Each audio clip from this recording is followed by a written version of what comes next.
大家好，我係葉永華，我做咗點心做咗50幾年㗎啦。今次想同大家傾傾我哋嘅蜂巢蛋卷。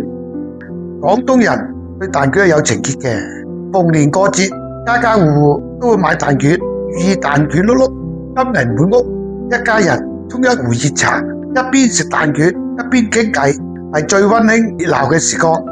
再到我長大後，跟住老師傅學做蛋卷，呢門傳統嘅手藝，一手就係50幾年。幾年一直研發創新，淨係調整蛋卷嘅原料、比例同埋工序，我哋又反覆嘗試咗50幾次，力求令蛋卷呈現蜂巢嘅效果，口感更鬆化，層次更豐富。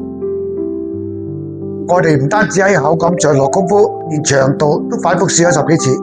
普通蛋卷太長，咬一啖嗰啲蛋卷碎跌到成身都係。我哋調整到7.4 cm 嘅黃金長度，啱啱2啖一條。